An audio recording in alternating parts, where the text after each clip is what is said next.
있습니다. 불화수소 국산화 또 완료, 경이로운 속도에 말도 안 된다며 현실 부정하는 일본의 언론, 미국 트럼프, 이번에는 유럽의 관세 전쟁 선포, 이 두 가지 주제에 대해서 다뤄보겠습니다. 좋아요 버튼 정중히 부탁드리면서 출발해 보겠습니다. 즐거운 소식이 전해졌죠.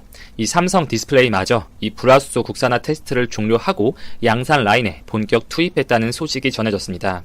이미 LG 디스플레이도 대형 OLED 패널의 양산 라인에 국산 불화수소 제품을 투입하기 시작했는데, 그에 이어서 삼성 디스플레이마저 불화수소 국산화가 사실상 완료되었고 중소형 OLED 생산 라인에 적용될 것이라는 보도가 나왔습니다. 이미 지난 방송들에서 여러 차례 일본에서 규제를 시행한 품목들에 대한 우리나라 기업들의 국산화 소식을 많이 전해드렸는데요. 이 삼성 디스플레이 역시 국내산 소재에 대한 제품 테스트 결과 만족할 만한 결과를 얻은 것으로 확인이 되었습니다. 이 불화수소는 아시다시피 반도체 공정뿐만 아니라 디스플레이의 패널 제조 과정에도 사용이 되는데요. 이 패널의 식각, 세정의 과정에서 활용이 되는데, 이 패널 표면의 결함층을 제거하는 목적의 식각 과정에서 1차적으로 활용이 되죠. 이때 주로 필요한 것이 고순도의 제품이고요. 세정 과정, 즉 각종 유기물, 산화물의 잔여물이나 분진, 입자 등을 제거하는 데 사용되는 이 세정 과정에도 들어가게 됩니다. 반도체 공정에 비해서 필요한 양이 적은 편이고 높은 순도의 이 초고순도 제품이 필요한 것도 아니기 때문에 일본의 수출 규제로 업계에서 입는 피해는 제한적일 것이라는 예상이 많았었고, 결국 LG에 이어서 삼성도 빠른 속도로 국산화를 끝마치고 있습니다. 이렇게 디스플레이 업체가 사실상의 탈일본화, 국산화를 이룩하였고, 특히 그 미친 듯한 속도에 대해서 일본 언론은 연일 현실 부정을 하고 있는데요. 2012년 국내에서 발생한 사고였죠. 이 구미에서 불산이 누출되었던 사고를 언급하면서 한국에서 불화수소의 대량 생산은 어렵다, 불가능하다라는 주장만 앵무새처럼 반복을 하고 있고, 니온게이자이 신문에서는 한국 내부에서 이 불화수소, 포토레지스트, 폴리이미드 등의 소재 국산화에 대해서 회의적인 목소리만 가득하다, 이렇게 언급하는 등의 현실과 전혀 동떨어진, 어떻게 보면 본인들이 듣고 싶은 말, 뇌피셜만 반복되고 있는 상황입니다.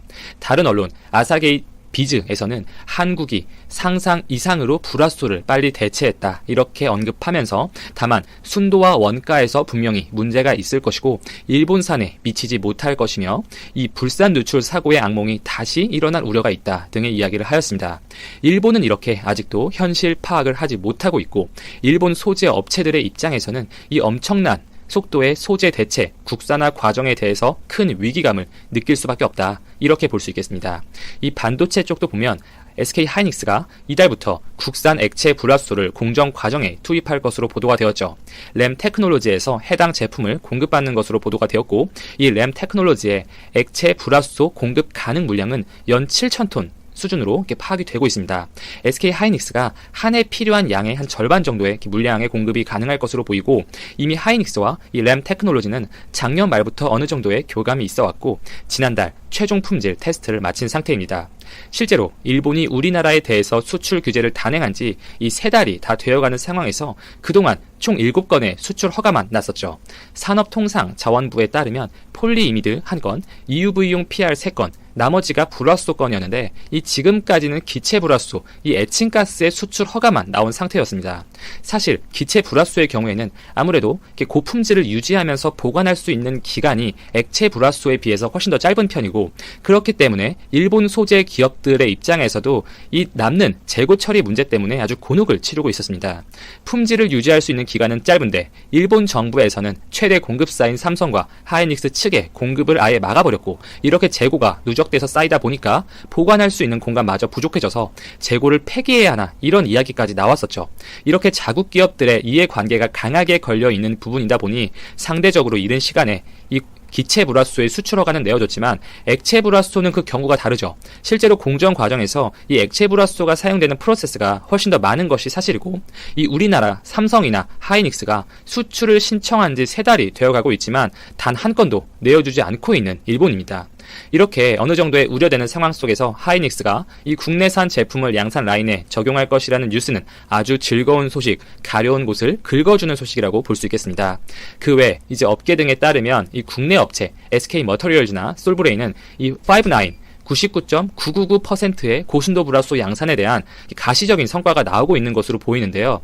이달 중에 대규모 생산 라인에 대한 공사 발주를 시작할 계획이고 올해 안에 샘플 출시를 계획하고 있습니다.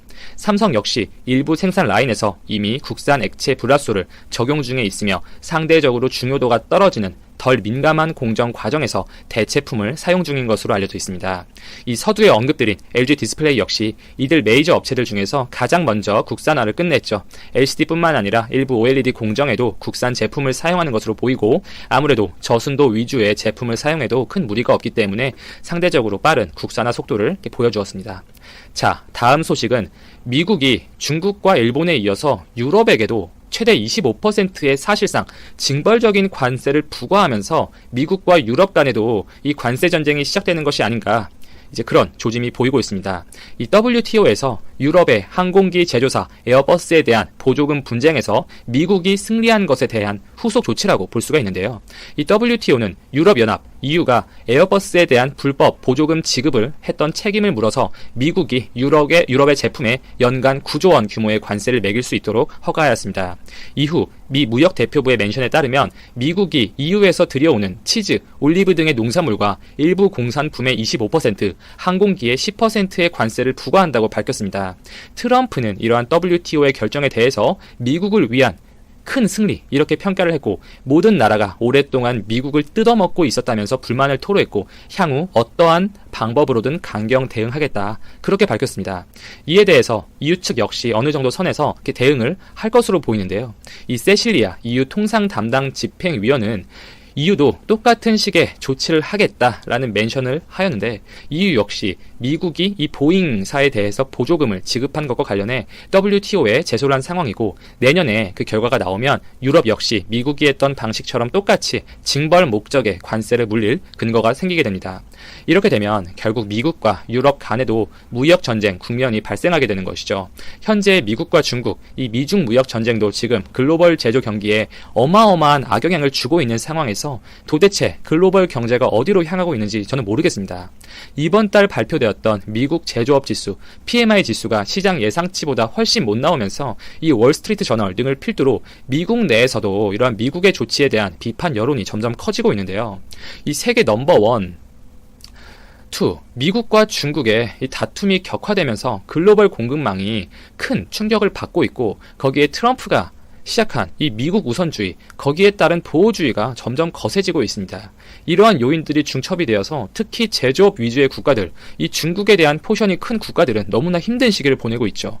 대표적으로 우리나라와 유럽이죠. 물론 내부적인 요인도 있고 이렇게 외부적인 요인도 있겠지만 2019년 1월과 비교하면 이 대부분의 선진 국가들도 너무나 어려운 시기를 보내고 있어요. 미국, 유로존, 일본, 중국의 제조업 경기가 모두 폭삭 죽은 것은 공통적인 사항입니다. 미국은 PMI 지수가 56.6포인트에서 47.8포인트로 무려 10포인트 가까이 감소가 했고 위축 국면에 진입을 했었죠. 그나마 견고하던 미국마저 이렇게 제조업이 위축 국면에 진입한 상황이고 유로 역시 말할 것도 없죠. 이 지금 45.7포인트로 PMI 지수가 나오는데 연초에 비해서 5포인트 이상, 10% 이상 체감 경기가 감소한 것입니다. 일본도 마찬가지로 2포인트가량 감소해서 위축 국면을 지나고 있고요. 트럼프는 이러한 현상에 대해서 모든 책임론을 연준하고 파월에게 뒤집어 씌우고 있는 상황입니다. 이렇게 식어가는 대외 경기와 미국 트럼프의 확고한 의지 등을 고려해보면 연준이 아무리 중립적인 통화 정책 기관이라고는 명목상 하지만 이 완화적인 통화 정책을 펼 수밖에 없는 흐름으로 가고 있습니다. 이렇게 미국과 다른 국가들 간의 이 분쟁이 격화되는 상황이 진행될수록 내년에는 더 비관적인 상황이 닥칠 것은 현 시점에서 이렇게 틀린 예상은 아닐 것으로 보이죠.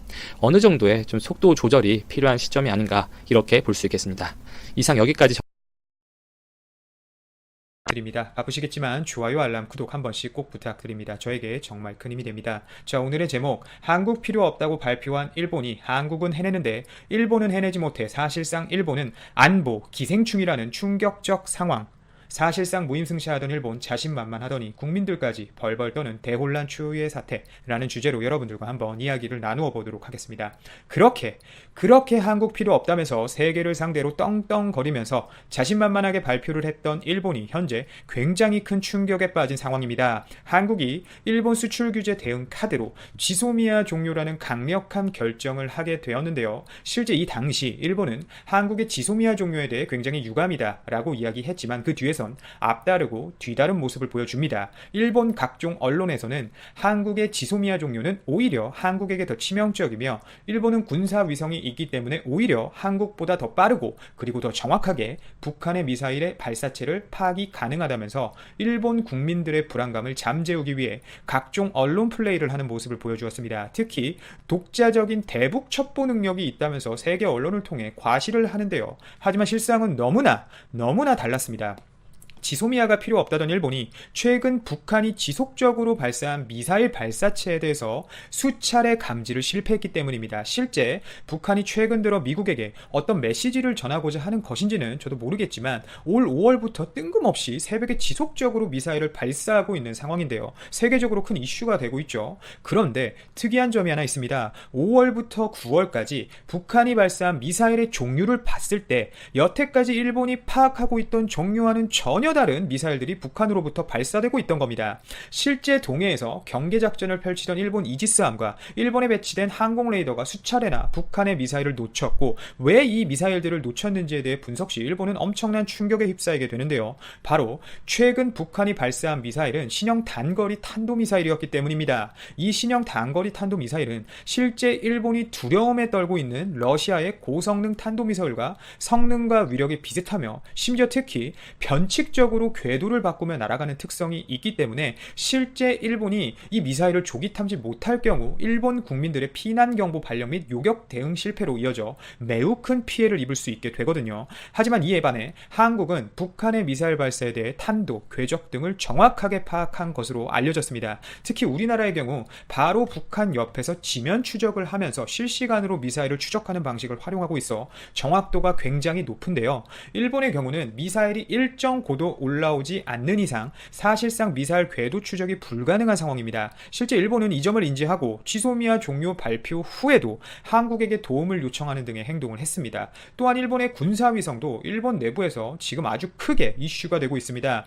군사위성은 실제 탄도미사일을 실시간으로 추적할 수 있는 레이더가 대부분 없고 실제 광학정보 자산이 주력인 위성인데요. 이런 이유로 실제 중국, 러시아, 북한이 고도가 낮은 미사일만 발사해도 일본은 발빠르게 파악이 불가능한 상황입니다. 즉 여러 사항을 미루어 봤을 때 오히려 일본은 한국에게 있어서 안보 기생충이었던 거죠. 결국 지소미아가 필요가 없다던 일본은 현재 한국에 없어 오히려 안보의 구멍이 크게 뚫린 상황이고 잘 알지도 못하는 경제 분야에서 수출 규제를 통해 한국을 자극하여 오히려 일본의 신뢰 하락과 일본 여행 보이콧 등으로 일본 지역 경제가 무너지는 등 최악의 시간을 보내고 있습니다. 최근 일본 국민들이 아베의 SNS에 직접적으로 욕까지 하고 있는 상황이라고 하는데요. 하루빨리 일본이 정신 차리길 바라고 미국의 중단거리 미사일이 일본에 꼭 배치